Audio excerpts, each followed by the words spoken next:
Here we go. We are live uh, from Miami after this crazy, wild 70-20 win by the Dolphins against the Denver Broncos, moving their record to 3-0. Forget the 3-0 right now. I mean, it was just like I made the comment on social media on X, but when the post-game notes come out with all the statistical tidbits, that thing's going to be like going to look like going to read like War and Peace. I mean, craziness, Omar. It's very intriguing about the levels that this team is playing with from a confidence standpoint, from an execution standpoint. Talk, Poop, so I can make sure this earpiece is working. Is this earpiece working? Yeah, they are operating at just an insane level offensively, like everything from A to Z, from Tua, the running game, the offensive line, the receivers. It's a machine. I put this out. It's a machine right now. Yeah. You know what's very impressive? I know a lot of people will give a lot of props and praise to the running backs, and they'll talk about Devon Chain and where has he been, but it was really an exhibition from the offensive line. I mean, the blocking that they created, the holes that they created, the seal-offs that they created. I mean, this is crazy in terms of the level of efficiency. 350 rushing yards, 8.1 yards per carry, 5 touchdowns. And here's the thing about it that's really impressive is that this is something that they've been building towards. And now that Teron Armstead is there, and I can't tell you the amount. I mean, it must have been in double digits, the amount of second-level blocks that we saw from Connor Williams and Teron Armstead today. It was unreal. And this is Unicorns 2.0. I might have to come up with a new name because I don't want to disrespect the Unicorns, or I don't want to disrespect this offensive line because they might actually be better than the Unicorns. Well, there's also a difference too, and if we're going to be honest about it, and I don't want to certainly downplay the work of the Unicorns 2016 or the offensive line of 2023, but right now is the amount of insane speed they have everywhere on offense and also at running back. Where there's a crease, those guys shoot through it. Brandon, thank you very much. Is a shovel pass the play they were practicing? We're not supposed to reveal that, right, Omar? No, that's not the play, but it's unreal. Yeah, go ahead. No, I was going to say it's not like they don't practice the shovel pass. The one where Tua does a no-look Magic Johnson pass, I've never seen that one before. That was super cool. But shovel pass has been in their repertoire for quite a while now. Tua actually said that he started practicing that pass this week, and they looked at it at the camera helmet, and they were like, everybody was obsessed with it because it looked so cool. They're like, you definitely have to do that in the game. That was very, very cool. And what makes that play work is Tyreek coming in the back and the defense being rightfully so focused on Tyreek going around. G-Firm, again, we can kiss the JT trade goodbye. FYI, I got 3 new names for this offense. I think right now we can pretty much forget about this Jonathan Taylor trade. I mean, and for those who are baseball fan and maybe older baseball fans, I think Savon Ahmed may have gotten Wally Pipp today. Bro, I don't know if, Devon Chain might be a gamer. I don't know, but it could also be the holes that the offensive line was creating. Sure. And maybe Savon Ahmed would have had similar level of production. That it was unreal. But I mean, this is what the offense could do. This is you missed it in the locker room, and I shared it on Twitter. Teron Armstead was doing his press conference with us in media and answering questions, and then Tua jumps in there and basically is trying to encourage him to, be who you are, show your dominance, show your chest hair, and show off because you're T-stat. Yeah. And it was a if you ever needed to know or have an understanding about what a dominant offensive lineman can do to a unit that had already been playing well, that was your showcase game. That was phenomenal in terms of the performance that the offensive line did. And I know the backs did well. And what I found interesting was how you had to shift how your team worked because, obviously Tyreek and Jalen are the focal points of this offense. But today they just showed you our backs could be the focal point of our offense too. And it alters and forces you to play us a different way. Well, they just have, I mean, it's speed on top of speed. It's ridiculous. Do you think having a majority of the reserves in on defense hurt the coverage unit on that busted kickoff? Yeah, I mean, Duke. Well, no, well, Duke. No, and Duke Riley was one who was the closest one, I think, to Marvin Mims when he cut back and he was kind of being semi-held or entangled. Let's put it that way. But no, and again, this is one of those where you can look at it and goes, it was, what was it, 63-13 at the time. It was like, okay, no big deal. But there will come a time when that kickoff return for a touchdown is going to be a big deal. Yeah, man, Crossman's got to be the only guy who can't celebrate this victory. Oh man. Like your unit's leaking every week, man. Yeah, like and there are no excuses. Nobody's gonna. You got Elijah Campbell back. There are no or shouldn't be any excuses for what's going on special teams. It's something every week, though. It's crazy. Thank you very much, AI24. Speaking of 24, Cam Smith being inactive. Pretty surprising, actually. I'll be honest with you. And Eric Ezukama being inactive for Cedric Wilson. By the way, did you see? I didn't see him on offense one time. Was he on the field at all? No, Cedric Wilson was on the field. He was. Yeah, I saw him a couple of plays. Yeah. Okay. He didn't get a target. I know. When River Craycraft went down, Cedric Wilson came into the game. That's the only thing you mentioned, River Craycraft. That's the only thing I didn't like about the game is River Craycraft went down with a shoulder injury. Connor Williams went down with a groin injury. Jalen Phillips left with the oblique injury. That's new. It's been back before. That's new. I know, correct. Well, back in oblique is kind of same area. That's the only downside to this win. And a couple of things that stood out to me from just the locker room and the press conferences.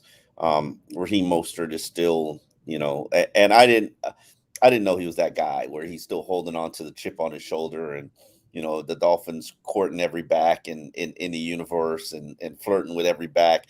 And, they showed you that this is what we could do in this locker room. This is the talent that we have. Obviously, 6.1 yards per carry, 8 rushing touchdowns. They're going to be number one offensively in just about every statistical category after that performance.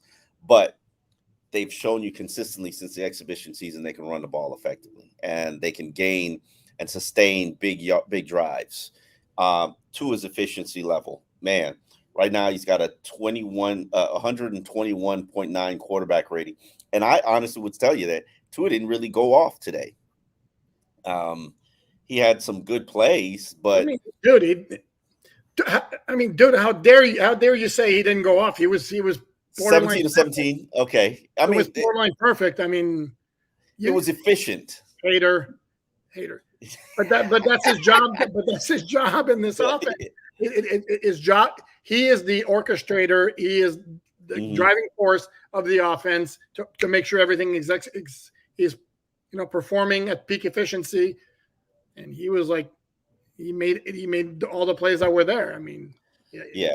Mike McDaniel gave him a lot of credit because this week in practice, Tua was critical of himself because he didn't feel like he was taking the play call when it came in to the card fast enough, giving the team the opportunity to execute the offense. And so Mike gave him a lot of credit because Tua showered him with credit in terms of the operation and speeding up the operation and being more susceptible to pre-snap penalties. And, he basically said what Tua's doing is beyond the stat sheets because we're doing a lot of movement. A lot of that orchestration and a lack of pre-snap penalties starts with the quarterback. And so, quarterback showers head coach with praise. Head coach showers quarterback with praise. He also said Tua is the most coachable, best learner I've ever been around. And he said that last year too. But yeah, right now they have an offense that's borderline unstoppable, and yeah, Tua was the one right now who's making it hum. I think that's pretty clear. And you score 70 points, and you score 70 points, and you get 726 total yards. Yeah, they're going to be a whole lot of compliments. Formula One, Sun Pass, and Weird Science.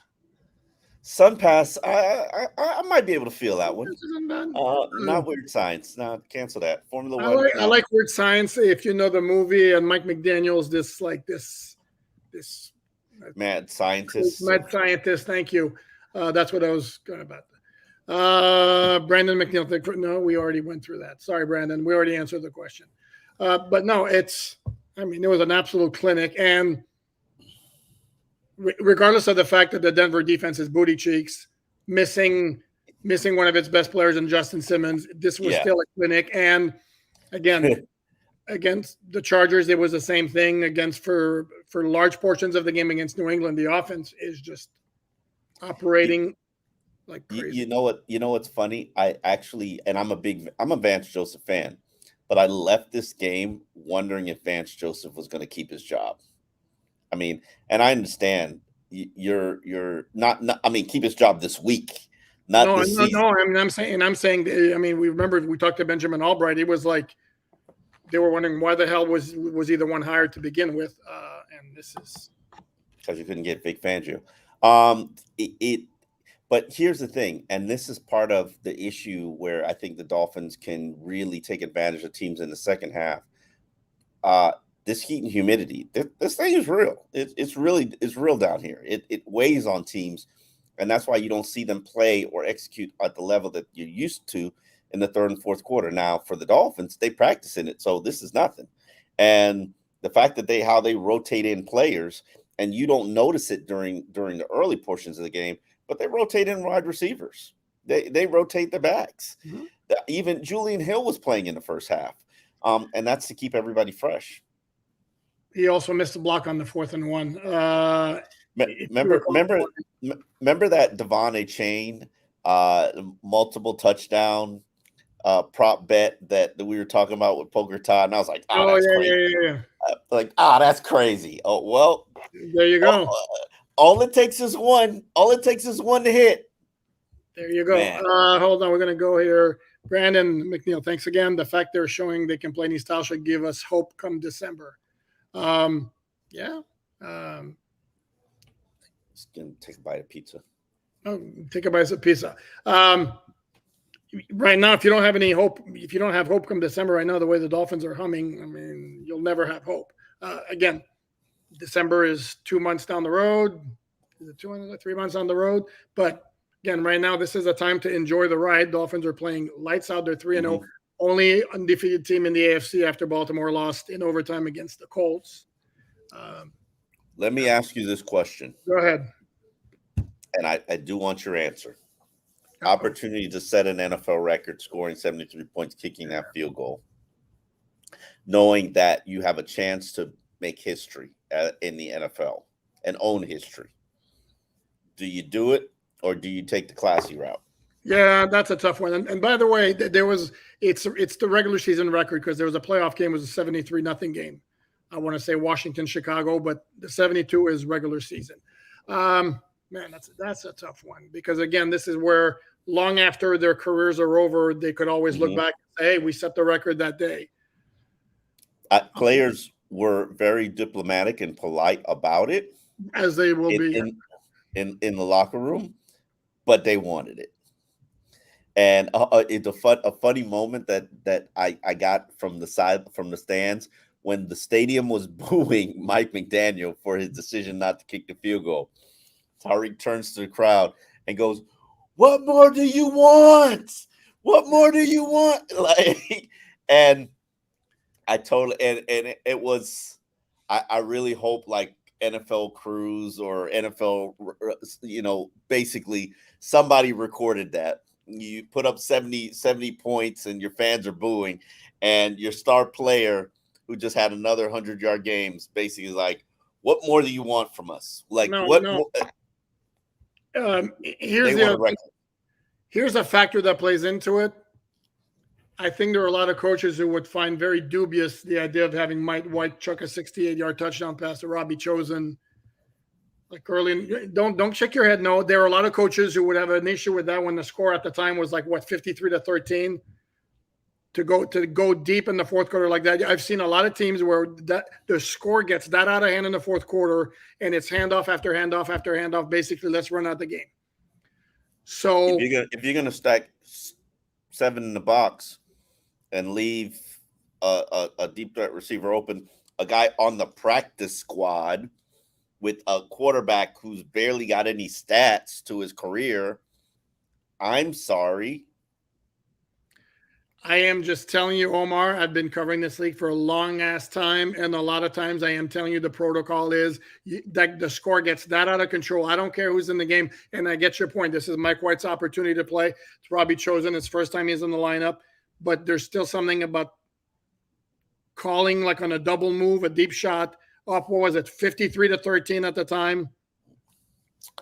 Oh, well, that's fine. Yeah. But Omar, adapt the same attitude if it ever turns out the other way around. Let's move on to another. If anybody runs up the score on me, it's all good. I should have played better. And I don't disagree with that, but again, I'm just telling you the way it's happened before in the past. True Fin fan, how does Greer look now? Haters, who's a hater? Okay. Okay, fine. No. Greer built the team. Okay, that's cool. I don't know who that's directed to. If I'm giving out like recognition and praise for the successes the Dolphins are having this year, I'm not sure Greer would be in my top 10. Struggle, make sure he's in my top 5. It really starts for me with Tua. I mean. Well, but this is where, dude. But this is where, okay, who drafted Tua? Technically, it was Chris Rear as the GM. Okay, that's cool. And it could have went. It could still go left on you, at any point. At this time right now, there are victory laps that are being taken. Yeah, no. I don't take any victory laps. No, you're not because you're a media. Omar, you're a media member. You're not. I'm talking about among the fans. Mike McDaniel said job not done.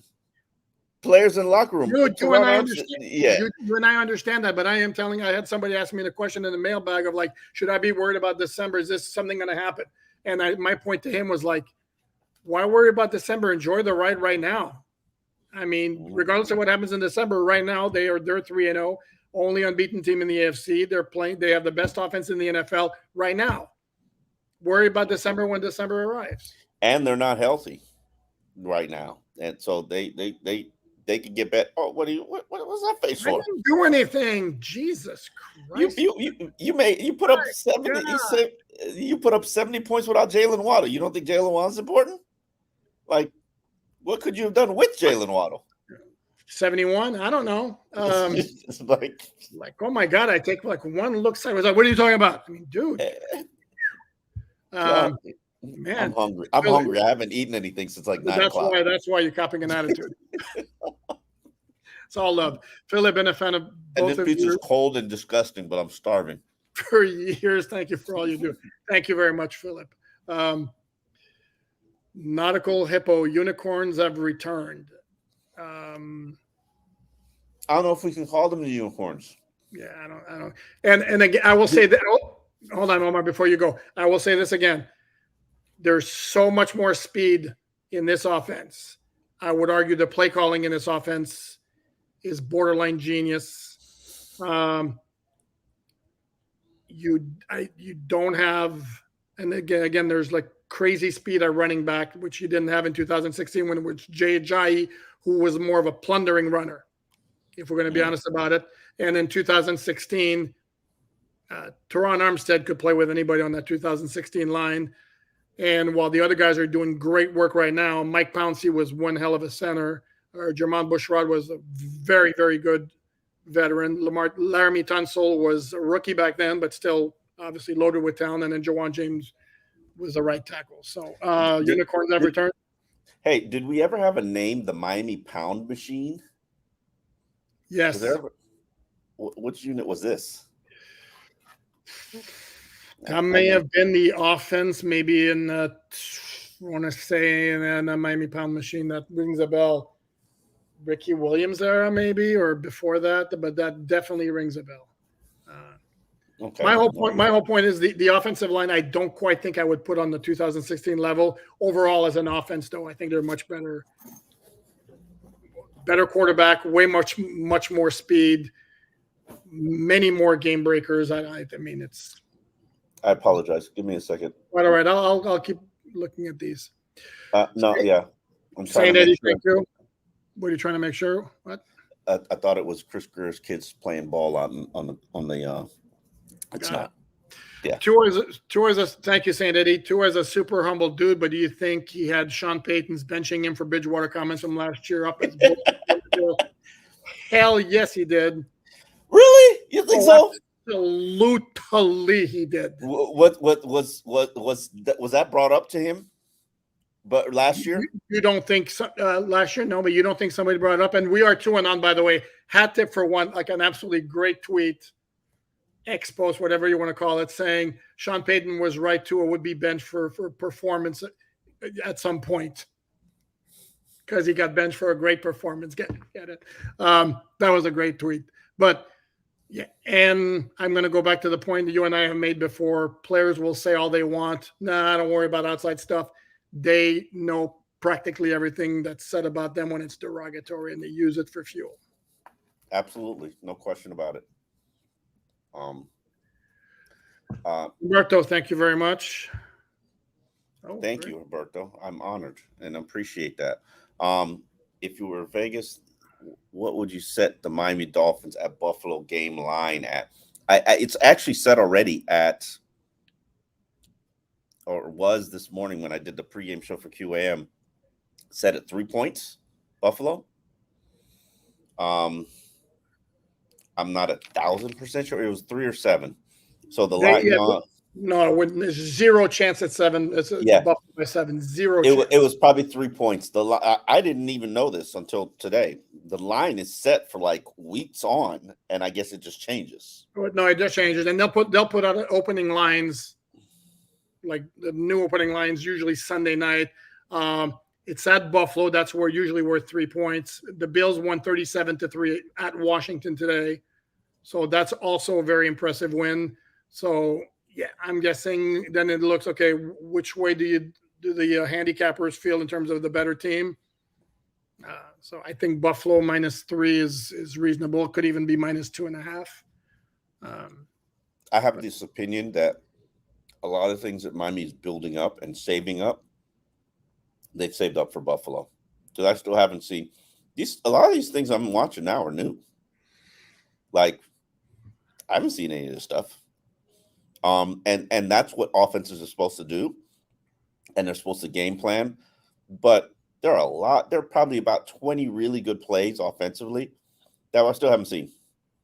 And I'm like, when are they gonna unleash that one? And they'll unleash when they get more resistance from the opposing defense. I mean, that was like, that almost felt. No, I don't. Fun fact: Miami had more yards this game than Rams all season. Okay. Okay. Huh? Pride 909. Thank you very much. I don't know. The Rams were the poster children for bad offenses. I thought that might have been the Jets. Jets are a bad offense right now, especially with Zach Wilson. And probably had more yards this game than the Jets. So I don't know why you would say the Rams. The Steelers have been. Our good friend Adam Beasley came up with a great line. Like the Dolphins had like 700 yards today. That's September for the Steelers. Which was good. Let's see what we got this one here. Oh, it disappeared on me. Winner take all in Buffalo, tiebreaker for first in play. Yeah, but there will be a rematch in week 18. So, but it's shaping up like, yeah, the Jets are being stubborn. Apparently, Robert Saleh, again, after the game today, was like, Zach Wilson's our guy, gives us the best chance to win. Okay, you keep doing that. Keep doing that till you lose the locker room. Like, and they know. The locker room always knows. Pretty much. Thanks, Will. Are you guys confident the new OL can keep the Bills out? I just worry because Milano always seems to get to Tua. They're good O-line. There's nothing I've seen that makes me doubt. Well, without Connor Williams. I'd have to look at the coach's film to see how Liam did, but no snapping issues. There was one that was high. There were actually two, one by Williams, one by Liam, that weren't like egregiously high, but that Tua had to go like go fetch it. So yeah, just worried because Milano always seems to get don't think Mike McDaniel's not aware of that fact, and Milano doesn't always come at the quarterback, but yeah, no, he's somebody they'll be aware of. And like 5 takeaways today against Washington. So, that's pretty impressive. Well, they did. Yeah, they'll have something ready. I mean, Teron Armstead was talking about Buffalo today. He mentioned it, and he was like, "Nothing we did here is going to carry over to Buffalo, and we got to keep putting our foot on the gas and focus and lock in." Is what he was saying, because, and it's true. I mean, I'd be lying to you if I told you I knew this was the capabilities of this team. I knew that they would be a better running team, and I knew that Tua would take that next step and enter the elite stratosphere if he can stay healthy. I knew that the offensive line had the potential to be good after watching them in the exhibition season, but 70 points, couldn't call you that. Well, no, that's crazy. 3-0 start. I would have put money on the fact that they weren't going to start 3-0. Got good money too, and this is impressive. Oh yeah, how hard the season starts. Remember, their season set up for them to finish strong, not start strong. No, correct. But to me, it was like it was about the Chargers game. If they won that Chargers game, the next two, you figure those are games that they should win. They're better. They were better all along, even coming into the season. New England and Denver, and if you got to that Chargers game, then the road was paved. Thank you very much, Marcus. Why no one talks about X's bad play seems lazy? What play are we talking about? He said maybe X's bad play seems to. I don't know what play. Jay asked, "This game means nothing if we lose next week," which I disagree with you. This game means something. It'll be in the history books for forever. Plus, it's a win.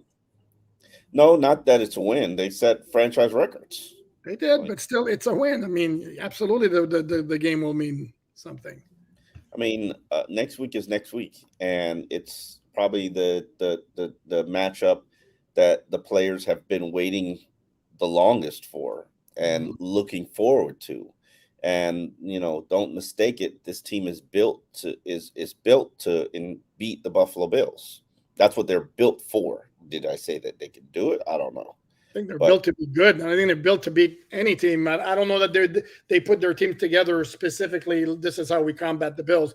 Because if they did, I don't know. I don't want to skip over Marcus's question totally, because I'm going to take a shot at here. And if you're referring to the touchdown in the first quarter to Cortland Sutton, that was a play where Russell Wilson broke contain, rolled out to the right, and then Cortland Sutton was going right to left and cut back to go along with Wilson. I don't know exactly how long X is supposed to cover the guy like a blanket on that particular play. X is supposed to cover a guy like a blanket for every play, no matter how many different directions you change this to. Like this, you're joking. You're joking, right? No. No. What I'm saying is, once fan base have a narrative about a player. Got it. Okay, sorry. I thought you. Yeah. Well, once the fan base has a narrative about the player, we're gonna cut X next year. He sucks. Obviously, all these plays are byproduct of him sucking. He needs to be gone because we're gonna be a better team with the cap space as opposed to Xavier Howard. Like, okay, if that's your narrative, and fans will develop that narrative because that's how they think and operate, cool. X will be fine. X will move on. He'll get $7 million, $8 million from somebody else and go play somewhere else. But you trust me, you're not a better team without X. And let's get Jalen Ramsey here and see what it looks like before we anoint Jalen Ramsey and crown him as the king of South Florida and the king of the secondary. But I get it, fans. They did the same thing. Brent Grime was washed when he left here. And, he didn't have any good years left in him. Obviously, there were other factors involved. But that was that was because Miko was trying to get Brent released. So, and and then the Dolphins ended up trying to trade him, and then he was just like, "I'm not going to Arizona." And then Miko worked very harder to get X release. I mean, not X, Brent release. But it is, No, but the bottom line is if that's the play you're talking about, that X seemed lazy. Sorry, there's not a cornerback, and there are very few cornerbacks in the league that can do that when the wide receiver literally changes direction because the quarterback's scrambling. Zampy, thank you very much. This OL is better than the Unicorns. Jay Ajayi was one of the most hit running backs in the backfield that year. He did not say that. Hold on. They might be. Yeah, go ahead. He made that line look good because he was running like Marshawn Lynch every snap. Thank you, guys. Love the pod. Thank you, Zampy. I'm going to respectfully disagree with you, but actually, you know what? Since you donated, you're absolutely right. You're absolutely right. No, I think he's right. This O-line potentially. I love the Unicorns. You know they are my standard for offensive lines. And the reason I called them the Unicorns was because seeing that group all together was like seeing a unicorn. It was a very rare occurrence. And their record, it was ridiculous when they were all together, which rarely ever happened. But this offensive line, they have the potential to be durable. They're very good at pass blocks. They're very forceful at run blocking. I mean, and they are way better than the Unicorns ever were at run blocking. And I'm like, wow, this could be arguably, and maybe you bring some context into this, it's certainly the best potential to be the best Dolphins offensive line that I've ever seen. Yeah, I was worried you were going to start throwing in team history type of thing. No. But again, to me, I'm going to go back, and I've said this before, I'm going to say it again. If you look at the totality of the offense between the scheme, the play calling, the stupid speed they have everywhere on offense, the way Tua is recognizing things very quickly and making quick decisions. If you don't think that makes life easier on the offensive line, I don't know what to tell you, because Ryan Tannehill was a quarterback in 2016 and not necessarily known for making quick decisions and making life easy for his offensive line. Ryan Tannehill needed to see a receiver open. Correct. Tua doesn't even throw to receivers. Correct. So this is where, and I don't want to downplay the work the offensive line is doing. It's playing great. And Omar and I were both on the same page. It's looking a lot better than it's looked in the last several years. Again, I think we need to take the entire offense, into consideration when we talk about how everybody's functioning. It's just, again, right now it's a machine where everything is working very, very, very well together. It's an absolute machine right now. And here's the thing. I think it'll continue to grow because it continues to evolve and new things continue to be added on to it. Wow. O'Shea Morris, thank you for the money. Thank you. Appreciate that. Read the second line. Read the second line, Omar. One thing, Omar, stop interrupting Poop. Okay, I will stop interrupting you, Poop. Thank you, O'Shea. If you could have just said that. You didn't have to bring it in. Oh, wow. Mike White has a perfect passer rating of 158.3. So I will say this in duck. He played better than Tua. Sorry.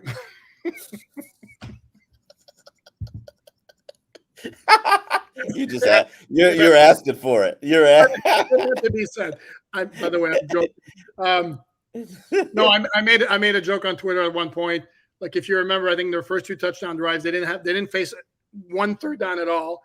And then their third touchdown drive, they had 1 third down conversions. And I put on Twitter, it's like saying, yeah, it was a little disappointing that drive because they did have to convert 1 third down. And I'm somebody like, what are you complaining about? They scored a touchdown. So I had to reply with #sarcasm. I did see a name for this offense that I actually like, and I'm entering it into the calculations to see how you feel about it. The Miami Symphony.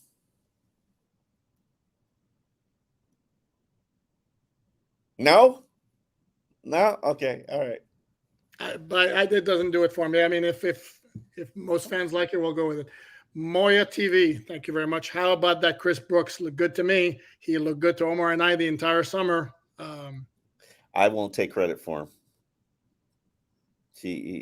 I cannot. You take sole responsibility for that, Chris Brooks. 52 yards on that one run, 66 rushing yards on 9 carries. They are averaging 6.1 yards per attempt. That is unreal. 1 quarterback sack in 3 games. They are averaging 14.7 yards per reception. Have scored 9 touchdowns through the air, 8 touchdowns through the ground, converting 46% of third down opportunities. They are wow. They're setting an absolutely insane pace is what they're doing, because it's only been 3 games, but in those 3 games they've had one like monster game, one solid game against New England, and one absurd game against Denver today. Raheem Mostert has 6 rushing touchdowns. Can you believe that? 6 rushing touchdowns. And in one game, Devon Chain is now 32 rushing yards behind Raheem Mostert. That was crazy. Kyle F., thank you very much. Kyle, we've had good teams and had a chance to have statement games, but never did. This team feels special, and I'm a fan, but I think you all see it too. Yeah, and they're special. Omar, you mentioned today as a statement game. To me, the statement game is next week. If the Dolphins go to Buffalo and win that game, it's like... Well, this is even Teron Armstead said it basically. Like, we put the teams on notice. This is what we could do when we're locked in. And even when some teams are locked in, they can't do this. And I don't think Denver's defense is that bad. I have a lot of respect for Vance Joseph. I also felt like this offense would shred their defense, just because Vance blitzes and then he plays zone behind it. Well, Tua can handle blitz, can identify where the pressure's coming from, and he can pick apart zone. So you're just asking for trouble. You're begging. You're begging for it. I didn't see much blitzing, to be honest with you. No, but again, and I understand. I think people understood that the Dolphins, after what they did in the opener against the Chargers with 526 total yards, I think people understood this was a high-powered offense in a league that right now has a lot of offenses that are meh. Obviously, what they did today is taking it to a whole different level. But to me, still, you go into Buffalo and you win that game. This is your basic, stamp. That's your AFC's strong. That's your AFC favorite. Forget the AFC East. That's your AFC favorite. Then right now, can we make that statement definitively? I think they're definitely an AFC contender right now. It would be Buffalo, your AFC favorite, but you still got to run into these Chiefs. You still got to play them in Germany at midseason. I know that one on the schedule. Yeah, but except the Chiefs haven't been Chiefs-like so far. Let me just check real quick. They haven't been Chiefs-like so far in the regular season. I mean, they lost to Detroit, and I don't remember their week 2 win wasn't necessarily overwhelming. Yeah, right now they're playing the Bears. I'm trying to see what their score is. They're probably blown up because it's 34-0 at halftime. Okay, well, it's the Bears. Chiefs. Yeah. Damn, Arizona's beating Dallas 21-10. Yep, that's a shocker. Yeah. I mean, anybody could get you in the NFL. And don't start taking victory laps, because season can change at the snap of a finger, or an ACL, or an Achilles. You talking to me or you talking to fans? Fans, yes. I'm talking to you. Oh, come on now. Okay. Christian, thank you very much. Legion of Zoom. I'm assuming that is your nickname for the offense. I like it. I like it. I think we have a leader in the clubhouse, the Legion of Zoom. Okay. All right. It's respectable. But Zoom in what sense? Because we have to put him in the focus? No, Zoom fast. Zoom fast. Okay. Legion of Zoom. Zoom's gone. Finn's in the house. Thank you very much. Appreciate you, fellas. This is a run game I've been waiting for. Trench warfare. Yeah, and not going to be like that. It's after a 350-yard game. Yeah, this is like But you show you could do it when you need to do it. That's the starting point. That's the 4 minute offense. Oh my gosh, it's beautiful. It's a thing of beauty, and it has been pretty much. What 4 minute offense are you talking about? They were up by 30 points the whole game. Yeah, but I mean, you're still trying. Your 4 minute offense, you're trying to run out the clock. You're trying to. I understand, but today they were gashing a defense with gigantic holes for 10 yards, 20 yards at a pop, and then A-Chain blows up a 40-yard one. Chris Brooks 52 over here. Yeah, this is a run game anybody would be waiting for, but it's not going to be like that every game. No, it's not going to be like that every game. But they've had success going back to the exhibition season. They've been running the ball successfully, and now they got Teron Armstead back. Oh my God, they're mowing down people. They're absolutely mowing down people. Yeah, that dude can play. I'm sorry, that dude can. By the way, I hope you noticed.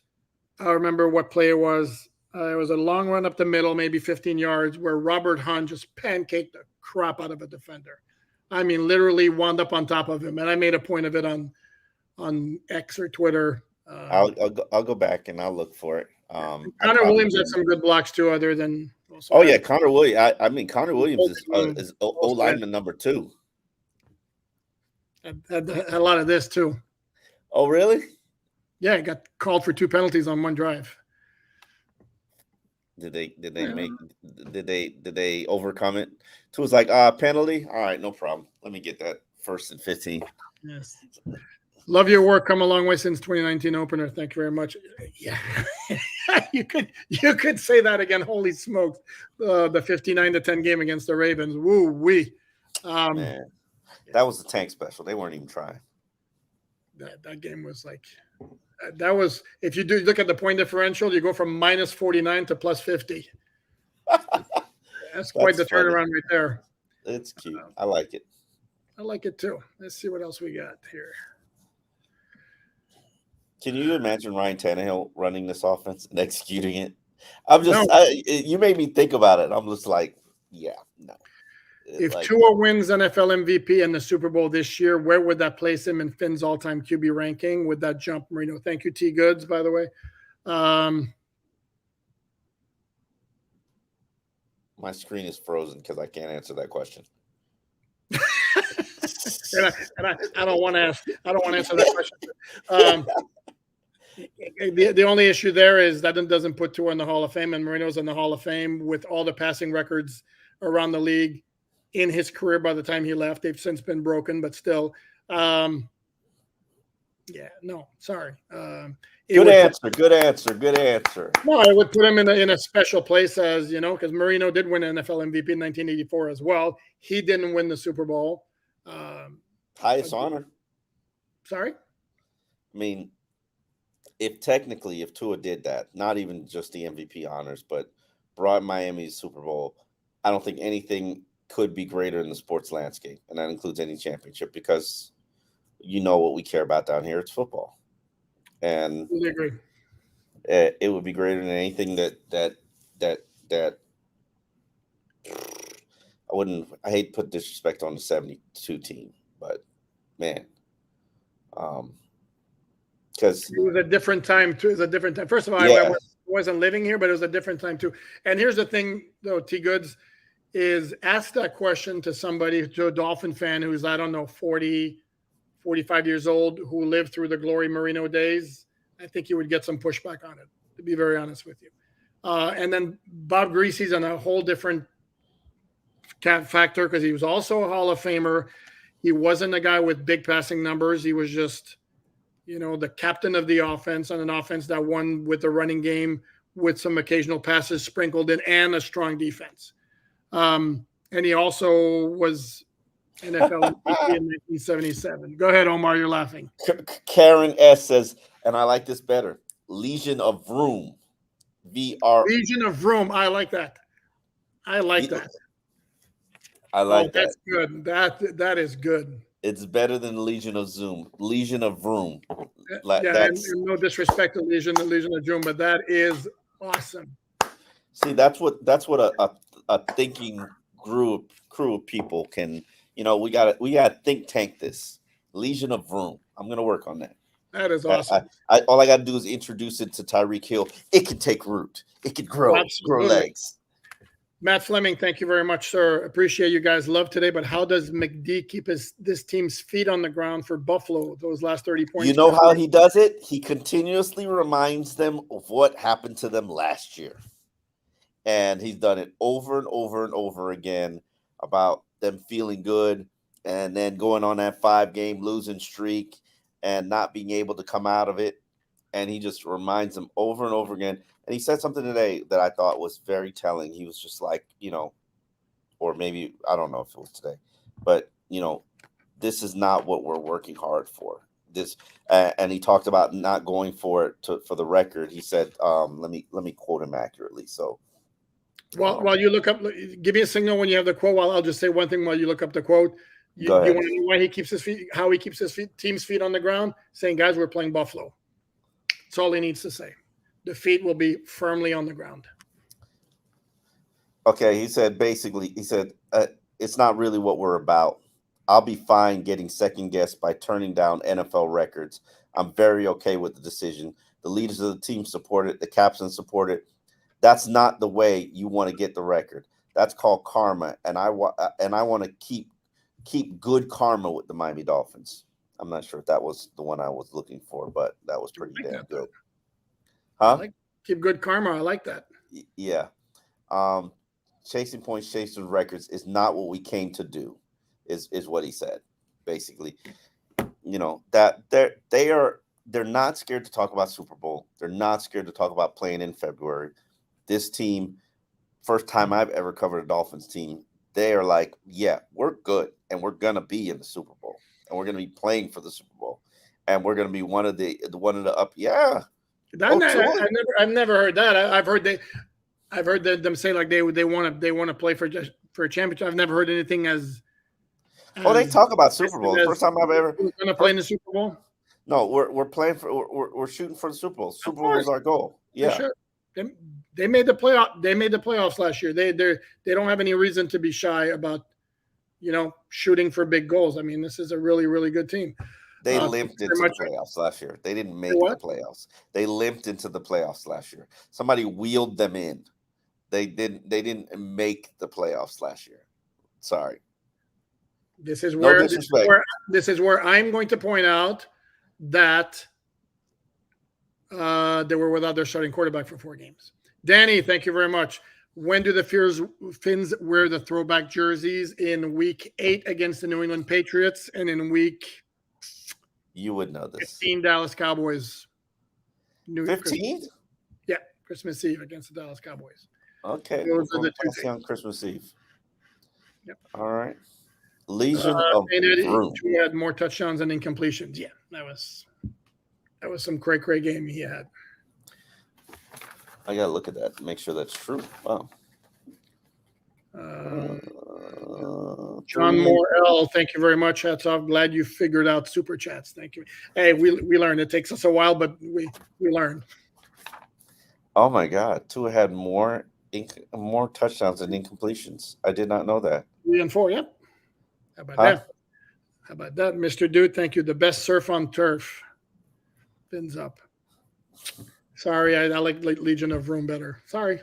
The best surf on turf. They're not on turf, but yeah. I hear what you said. Gosh, Cortland Sutton got 11 targets, 91 yards, 8 receptions. 2 fumbles and 1 drop pass in the end zone and 1 stupendous catch in the middle of the field. He had quite the eventful. And the first of his 2 fumbles, I mean, Javon Holland barely it was like this kind of slap. And he was holding the ball loosely and it went down. The second one was like a good punch out. And the first one was. Raheem Mostert, I'd like to point out that Raheem Mostert is on Devon the Chain about the fact that he doesn't have a celebration. Yep. And we got to get you a celebration. And Mike McDaniel also said he encourages his team to celebrate, and they also review them by film and review the technique. And he said it's going to be hard for Tyreek to top his the dancing one. What's the conga line? The conga line was good. No, not the conga line. The Tyreek when he did the it's from a dancing movie where he like where they hyped him up and then threw him out of the circle and he stood on his elbow. It's from what dancing movie? Not Footloose, is it? Huh? No. A hip hop dancing movie. Somebody in the comment section will be able to tell us. Somebody will know. No, not Dirty Dancing. Stomp the Yard. It's from Stomp the Yard. There you go. It's a iconic scene from Stomp the Yard. I can't even believe that Tyreek pulled that off. And they said they said they talked about it, but they didn't work on that one. And even the conga line, they talked about it, but they didn't have it fully planned, and so they were surprised when they were executing it, and at the level of its execution. It was very cool. The surf last week was cool too. Misalian first week was cool. He did the surf again last week and did it today too. It just wasn't. I like when they're coordinated at their get up. Oh no, I agree. And it takes a minute. Okay, Misalium Dolphin Speedway. I don't mind it. Still, Legion of Vroom is going to be awfully tough to beat. Yeah. We got a leader in the clubhouse, and I think it's going to be hard to dethrone Legion of Vroom. Tristan, thank you very much. Who from the coaching staff is most likely to be hired away from another team? You know the rumblings. The Athletic had a big piece this week about Frank Smith, the offensive coordinator. I know you're laughing. It's Mike McDaniel's baby, but Frank Smith plays a lot of roles in it. Once now he's been freed from focusing so much on the offensive line as he was last year. He would lock down on that O-line last year. He couldn't do nothing but watch them deal with the O-line last year. Wow. You're right. If you remember, when we used to watch like training camp practices or even like the portion of practice during the regular season, Frank Smith was always with the O-line. He was the offensive coordinator, and he was always with the O-line. It was like, that's a good question. Instead of the Unicorns, call them the Mustangs. Nah, I don't know if that works for me. Okay, Omar, we got to give Tristan some kind of an answer, though. I can tell you Frank Smith's a name that's been mentioned out there. That's not the first time I've heard his name mentioned. That's cute and well and good, but everybody in the world knows that this is Mike McDaniel's offense. Correct, but could not the same argument be made with like Eric Bieniemy in Kansas City, where everybody knows it was Andy Reid's offense, and now he's gotten a shot? Okay, touche. Okay, I'll play along. Holy crap! Thank you, Crosswinds. Thank you, Carl. When was the last time this team pulls starters after 3 quarters? They look a bit like the 99 Rams. That's a great comp, by the way. Very, very good comp. The 99 Rams. Yep, that kind of speed. I think back to like the biggest blowout I remember in recent history. You would know this. Well, somebody brought up last year the Houston game. If you remember, they pulled 2 on the third quarter. And part of it is because they were safely ahead. Another part of it was because Armstead got hurt and Tua was getting killed every time he was dropping back. So that would be one time. And there was another Houston game, Dan Campbell's first home game as interim head coach in 2015. Dolphins were up. Omar, do you remember this one? I remember the game, but I don't remember what they were up.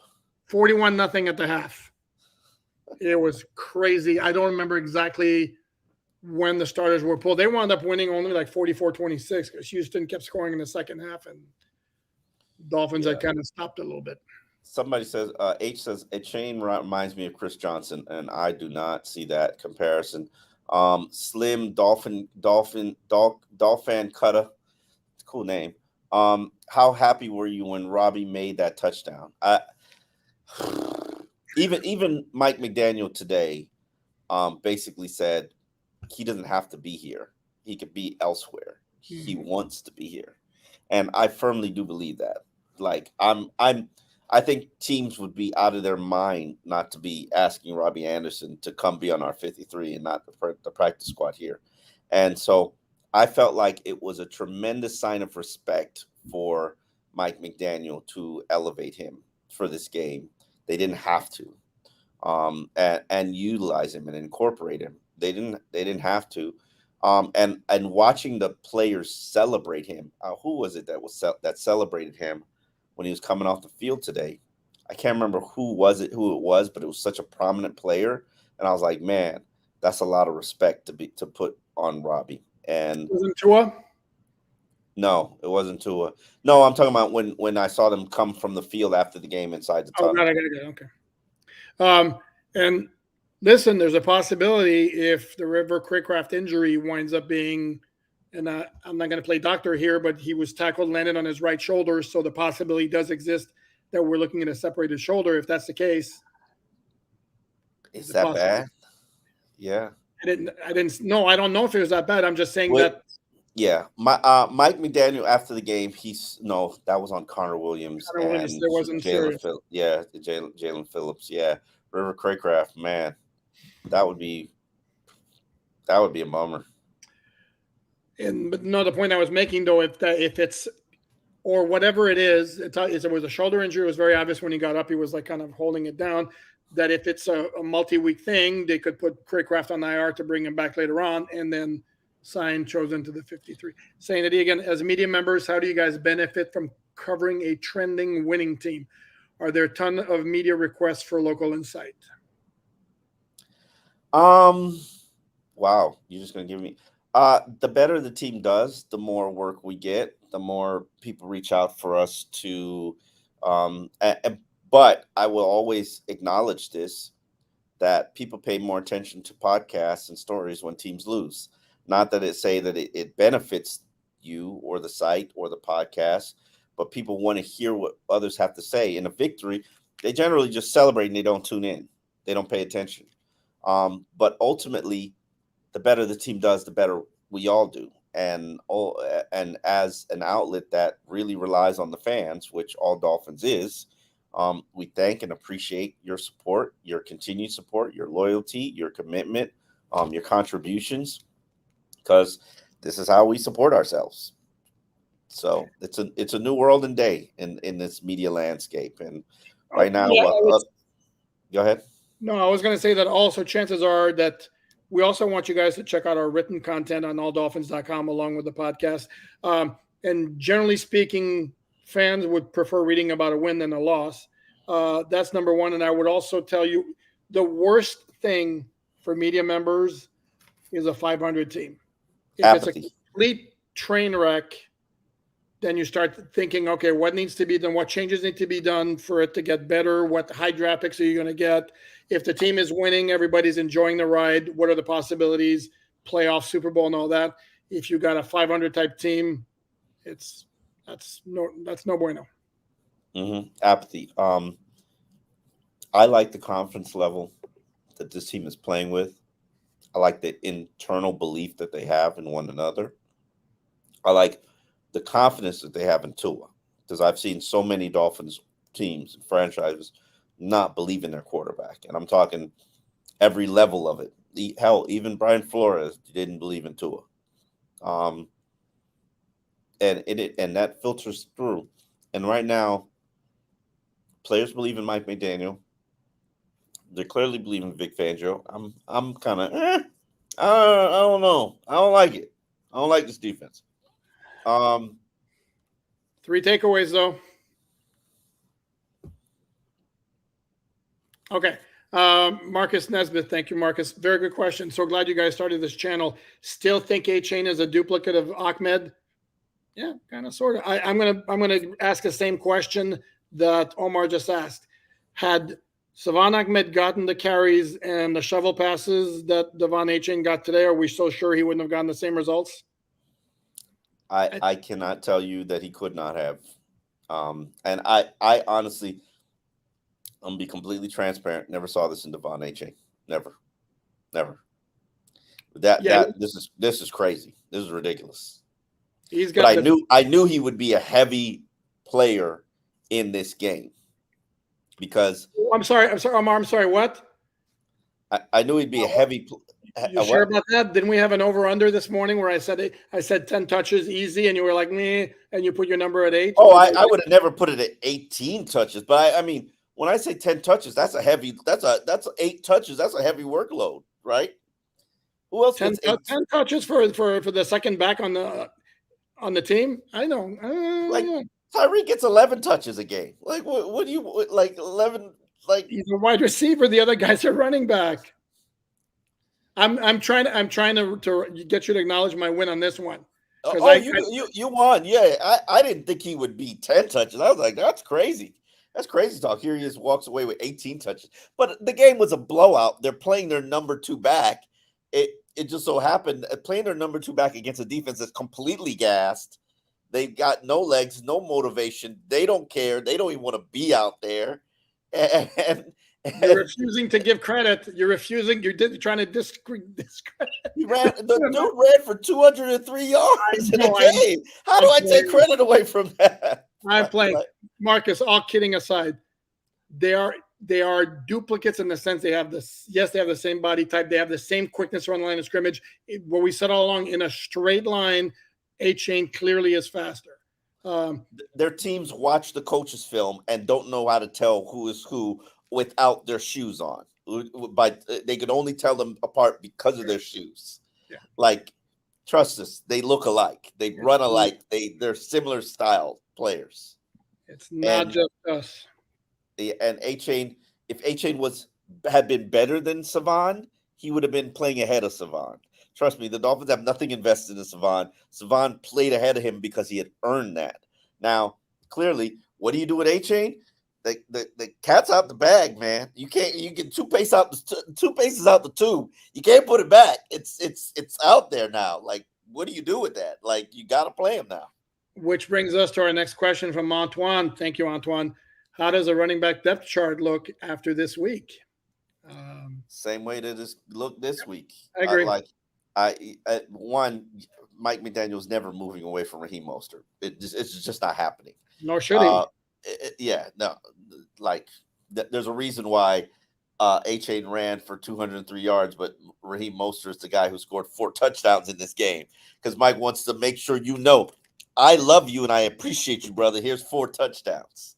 That wasn't an accident. Raheem might be leading the NFL in scoring at this point. Well, HN also had 4 touchdowns, by the way. We're gonna get, and in fact, I posed that question on Twitter. Who's the AFC Offensive Player of the Week? You could go Tua, you could go HN, you could go Mostert. I mean, it's not Tua. It's not Tua.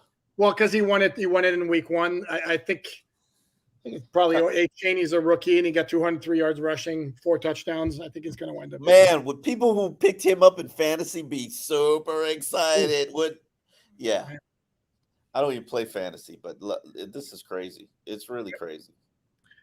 Let's see. Damn, 4 touchdowns. Damn, Tua might actually win AFC Player of the Week again. Except here, I'm gonna do this. 2 of the touchdown passes were shovel passes, and Tua's numbers are great and all that. I don't think that beats 203 yards, 4 touchdowns for A-Chain. I honestly don't. Toby Marmarino, thank you very much. Tough 2 days for Colorado fans. Yeah, you're not kidding. Holy moly. Between the Buffaloes on Saturday and this game, what are we, 42-6 and 70-20, 112 to 26. Ouch. Ouch. Yeah, rough weekend. A-Chain looked like Sproles, and boy, that Sproles had a toughness to him. That was one of my favorite backs growing up watching football. Even going back to his college days, it'd be hard for me to put that comparison on A-Chain. I like him though. Clearly, the kid's going to be super confident moving forward. One would think, right? Amber, thank you very much. Couldn't you also have said that it was Kyle Shanahan's offense and not Mike McDaniel's?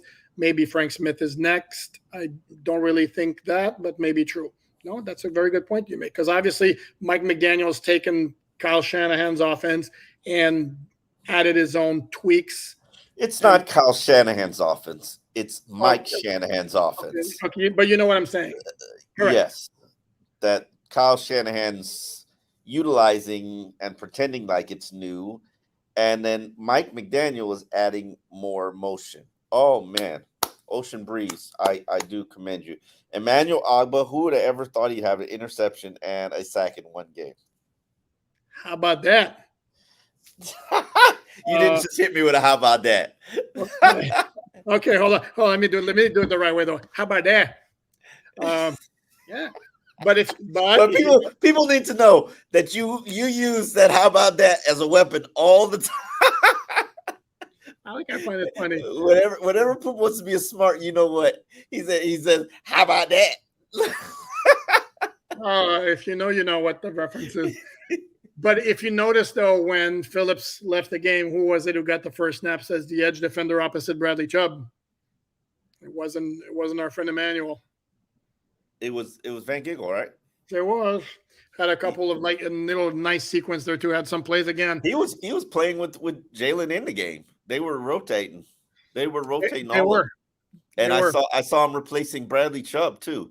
I was like, Van Ginkel is going to have a role in this defense. Props to him. Well, he should. If you remember, like the 38-yard completion to Marvin Mims in the first half, he threw the ball right as Van Ginkel was just ready to plow him. And then on the next play, Van Ginkel sniffs out a tight end screen, stays with the guy, and Wilson throws the ball into the ground. And he had another play in the second half. By the way, did we notice Justin Bethel getting a little action at cornerback there? Opposite X in nickel situations. Wow, that was interesting. Nah, it wasn't interesting. Yeah, anyway, let me just let that ride. It was interesting in the sense that when Vic Fangio was talking about, we'll see what we're going to do at cornerback. And then I think all of us expected, well, if he's going to do something, it's going to be Cam Smith. And lo and behold, Cam Smith's inactive. Did not see that one coming. And it's Justin Bethel is in the lineup. Also did not see Cedric Wilson being active instead of Eric Ezukama, who, unless I missed something, performed actually pretty well the first 2 weeks of the regular season. This could be a case where they're rewarding practice performance, I guess. Also, I think it could be a case where they needed to back up punt returner just in case something happened to Berrios. Remember, Cedric Wilson is also the backup punt returner. Berrios had an elevated role in the offense as a wide receiver. Eric Ezukama doesn't return any punts. So excellent point, my friend. That's what I'm here for, sir. Yeah. Dirk Bill, thank you very much. Joe Rose said the plane was an all-quiet business trip after last week's victory. How was the locker room after today, Omar? Business as usual, no celebration. And this team really believes they're going to do something special this year. And who am I to tell them that they're not, based on the fact that they just smacked around Sean Payton? Did you think, and let me ask you this question, did you think at any point Mike McDaniel, knowing that he had to be in a holding pattern, waiting for Sean Payton to make a decision on the Dolphins job before pulling out of consideration and tampering and losing a draft pick, did you think that at all played a factor in how Mike McDaniel operated today? Well, this is where I might tell you that's where your 60-yard touchdown pass to Robbie Chosen comes into play, right? I don't know that I think of Mike McDaniel like that. To be you don't think he's petty? No, I don't think he's petty. I really don't. And I could be way off base. I don't know. I don't know him well enough, so I don't either. And I study him and all his interactions in the that we have with him. And I still have not been proven. They still have not proven that they're a Super Bowl team to me. I saw somebody. Filippo, Omar, you said that they were not a Super Bowl team. I'm sorry. I said I'm not going to say they're a Super Bowl team until we get to the Chiefs game. I just can't do it. Too early. Again. Can't do it. Won't do it. It's fine. Yeah, you don't say you're a Super Bowl team until you get in the playoffs. At that point, you absolutely can dream Super Bowl. I mean, you can dream. You can talk about it. You can work towards it. The one thing I've been very impressed with is their focus, their commitment, their and Mike McDaniel brings it up. They learned a lot from that 5-game losing streak. I've heard him say one time the 5-game losing streak was the best thing that ever happened to them, and it fuels them. It drives them. And if that's what drives them to be and maximize their potential right now, that's impressive. But what they've done today is impressive. It's probably the most impressive thing I've ever seen a Dolphins team do ever in my career covering this team for 16 years. Never seen it. Never seen an offense explode like that. You?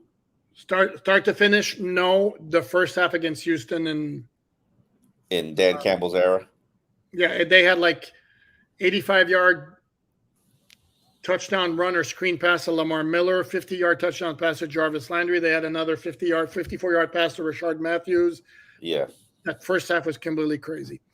The one thing I will say that I find very interesting about this team is, and what's going to happen today, pay attention, watch. The media will hype them up, build them up, talk about them like they're the best thing since sliced bread. Highlight that matchup against Buffalo that's upcoming this weekend and build them up just to knock them down. And that's just the Dolphins' history. So be very careful about what people say and how they set you up. And they're setting you up to knock you down. That's just how the media treats the Dolphins. Well, and I hate. Wow, everybody hates. I'm not talking about the local media. I understand that, and I don't buy that because I think, again, this is a different Dolphin team, and yeah, if they go on and lose to Buffalo and they have 3 first downs and the offense gets 150 yards, then yeah, I could see where they'll be like dumping on them, like, yeah, you did against bad defenses. But do you and I really expect that to happen? No. Even if they don't win, I don't think that their offense is going to get completely shut down. So I think there's a new level of respect that's been earned for this team. I'm not buying this idea that they're going to be built up. They will be built up throughout the week like crazy. But I'm not buying the notion that the national media is going to dump on them if they lose. Dave Killingsworth, thank you very much. Lived Marino greater, but had just marks. This group more robust, greater aggregation of talent than 80s. You are completely right.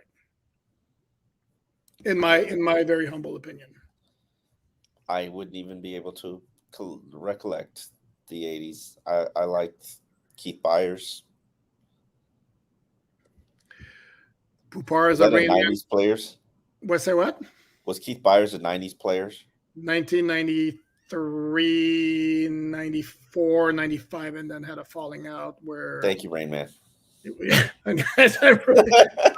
I think it's at one point Don Shula wanted to use him as a tight end, and he's like, "No, I'm a running back. I want the ball." And it was basically the end of the relationship there. But he'll always have that great run on Thanksgiving Day, 1983, in Dallas in the snow, where he did a snow angel after scoring. Here he goes, pulling off his Rain Man act. Well, they very much just call me the Rain Man of Dolphin stats, so I have to do him one solid there. Love your channel, love the Conga line. All of the above, partner. Yeah. All right. Can I go home now? Can you go home? Hold on one second. One last one here. Glenn Fry, love your music, my man.